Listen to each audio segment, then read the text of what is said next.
The number has still been in the three-digit range.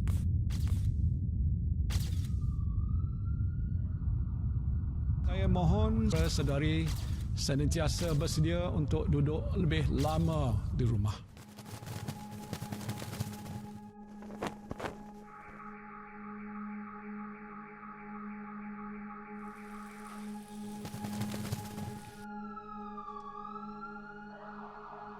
Dan ini menuntut kerajaan untuk meneruskan perintah kawalan pergerakan bagi satu tempoh masa yang lebih lama. Ini lagi peringatan, masa 15 minit anda telah pun tamat.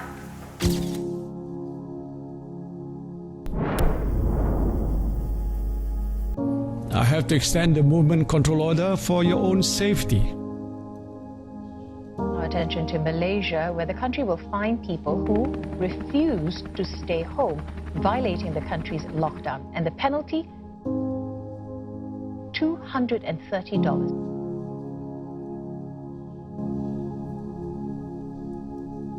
COVID-19 is basically a virus yang sebenarnya coronavirus tu dia dah lama, dah cuma it's a new mutation. Cuma mutation daripada virus tu sekarang ni baru dia jadi relevan dan dia cari host dia tu tempat dia nak singgah, itu manusia. Sumber virus ini berasal daripada kelawar dan ular. Kementerian Kesihatan Malaysia menasihatkan orang ramai untuk terus membantu kerajaan dalam usaha memutuskan rantaian jangkitan COVID-19.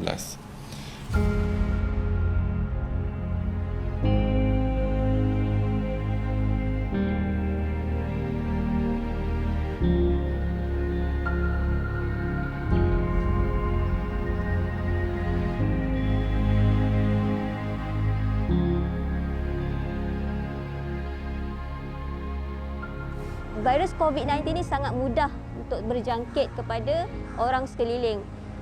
Menurut WHO, satu orang boleh berjangkit kepada 3 orang dan kemudiannya 10 orang sehingga dalam beberapa minggu boleh berjangkit kepada 3,500 orang.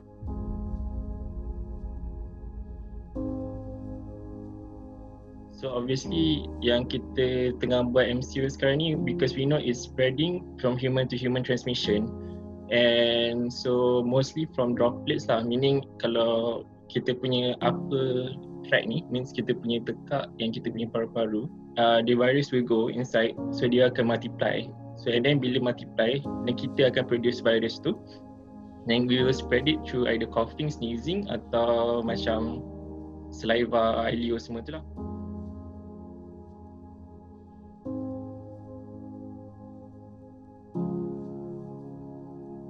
Kalau virus COVID-19 ni, dia merupakan satu virus yang dah lama sebenarnya. Dia punya strain tu, kan kalau DNA tu dia double strain tau.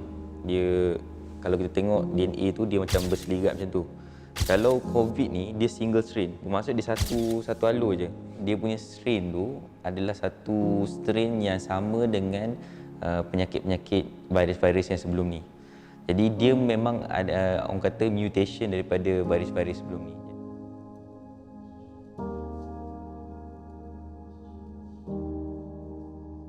What I can see, usually they will start becoming really, really bad after 10 to 14 days daripada hari pertama. Diorang start macam ada simptom, contohnya batuk ke demam. So diorang, atau kata-kata tekak sikit. So bila dah hari ke-10 hingga hari ke-14 tu, that's when diorang jadi teruk. Diorang start rasa susah nak bernafas, and time tu kita akan, kebanyakan yang masuk ICU pada hari ke-10, and then sejak then diorang usually akan stay ICU about 1 week juga, lama juga. Sebab tu pentingnya social distancing ni, sebab walaupun kita keluar, kalau kita about 1 meter apart, it will consider a bit safe lah.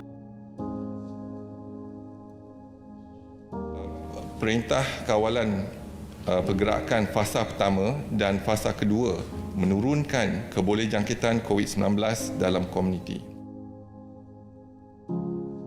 Satu cara je untuk kita memutuskan rantaian COVID ini adalah dengan stay at home, tidak boleh buat mass gathering ataupun perhimpunan secara beramai-ramai. Dan mereka yang positif COVID, mereka yang ada risiko untuk mendapat COVID, kita kena kuarantin lah di tempat yang disediakan.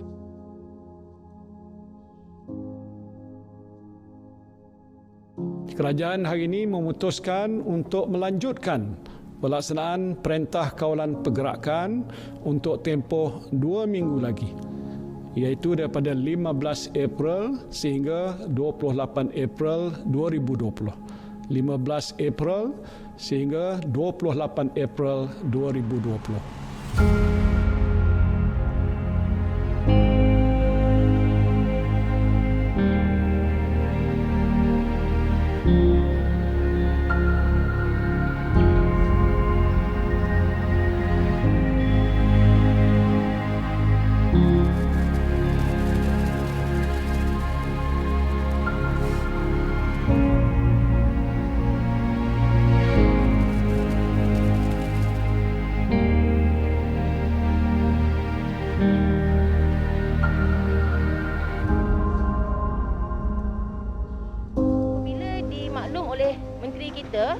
Perintah kawalan, panik buying berlaku. Orang awam berpusu-pusu datang sehingga bekalan habis dan ini salah satunya menjadi pengumpulan yang ramai. Mana sekarang ni yang kami dapat arahan, Coket telah buat total lockdown. Bila terjadi benda ni, ada hikmah dia. Kan? Macam suci lah KL ni. Nasihatkan orang awam supaya lebih peka untuk mengetahui wabak COVID-19 itu kesan akibat sekiranya kita tidak mengikut perintah kawalan. Macam mana kerajaan dah arahkan, kita jaga jarak antara satu sama lain. Lepas tu kita kurangkan pergerakan kita. Semuanya masing-masing ambil peranan lah. Ambil peranan. Jaga keluarga, jaga diri sendiri. Jangan panik lah dengan virus ni.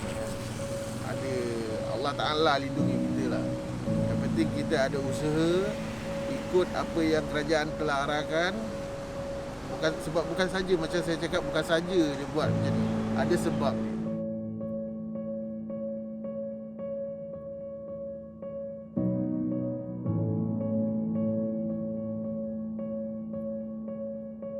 Apa yang akan berlaku bila rakyat Malaysia yang jumlahnya 35 juta orang mula duduk di rumah?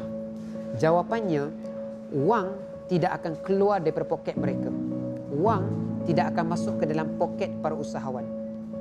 Bila wang tidak berpindah hak milik, bila wang tidak keluar, tidak masuk dan tidak ada cash flow dalam bahasa Inggeris dia, maka ekonomi sebuah negara ataupun kita sebut sebagai GDP, Gross Domestic Product, akan bukan terhenti tapi akan jadi perlahan.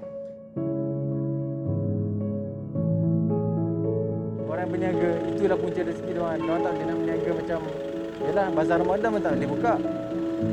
So kat situ diorang, punca rezeki diorang tak ada kan.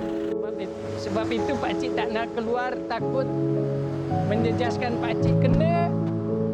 Tak tentu kan, sekali penumpang tu pakcik bawa, dia ada virus, kena kat pakcik balik dah kena anak, kena isteri. Tapi bila dah arah PKP ni, semua yang bahagian dalam semua stop terus lah, tak ada jalan apa lah. Kewangan tak ada masalah lah, penting nyawa. Penting nyawa. Sebabkan satu, semua terbabit. Tak ada langsung bisnes, semua orang lockdown. Orang tak ada keluar. Daripada dulu sale sampai macam ni, jadi rendah gila-gila, memang jatuh gila-gila lah. Nak katakan seluruh Malaysia lah, semua terganggu lah dengan keadaan COVID-19 ni. Bila kita melalui satu movement control order dan orang mula perlahan berbelanja, maka kita akan melalui satu fasa yang dipanggil sebagai kemelesetan. Bila kerajaan Malaysia mengeluarkan banyak ekonomi stimulus ni, ini akan menyebabkan satu kerisauan bagi saya. Tapi when we say about the economy punya downturn, it's not just in Malaysia but in the world. Benda tu can last up till years. The recession will come. Hari ini, saya nak share tentang COVID-19 adalah ini adalah peluang untuk kita nak reset sistem ekonomi kita. Maka sekarang kita lihat impak COVID-19 kepada ekonomi dunia adalah semua orang dibebani dengan hutang dan tak ada duit nak bayar hutang mereka.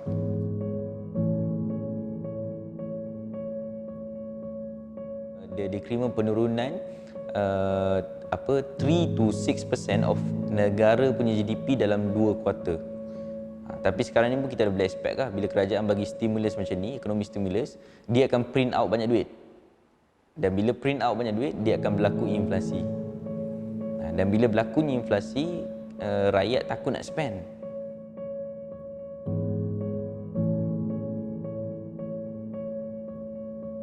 Rakyat tak berbelanja, negara jadi miskin, negara tak boleh bayar hutang, negara kena ambil lagi satu hutang, hutang akan dikenakan interest, akhirnya sampai ke sudah kita berhutang. Saya lebih suka kot kita memandang daripada sudut apa yang kita boleh kontrol dan apa yang kita boleh bagi. Ramai orang tengok apa yang orang akan bagi kat aku. Tapi pernah tak kita terfikir berapa banyak yang kita boleh bagi orang? Apa yang kita boleh buat on our own capacity? Apa yang kita boleh buat at this moment? Apa yang kita boleh buat? Benda tu yang orang tak tengok. Setiap daripada kita ni tengok apa yang kita boleh buat as our role. Dalam keadaan kita COVID apa semua, apa contribution kita kepada rakyat Malaysia? Apa contribution kita kepada diri kita, keluarga kita, negara kita? Benda ni if you keep on complaining, things won't change. If you want something to change, then you have to make sure that you do something for yourself. Our enemy is not about COVID. Our enemy is not about other people. Our enemy is within ourselves. Attitude. What we can do on our part, and I do believe that every citizens in Malaysia, they have to play their own role. They have to play on their part. We have our part, we must play our role. I think the initiative that we are trying to build up this My Fund Action is to actually have a lot of collective people yang kat Malaysia ni untuk bersama-sama dengan projek kami. And this COVID-19 punya project is not just for 1 or 2 months. We are talking about 12 months and more than that. What is the long-term effect? We have seen people that can't afford to live, tak boleh nak hidup pun. That's why itu yang kita tengah ambil inisiatif ni. Nasihat saya kepada rakyat Malaysia, do your best for yourself and do your best for your nation. That will help COVID-19 punya issues.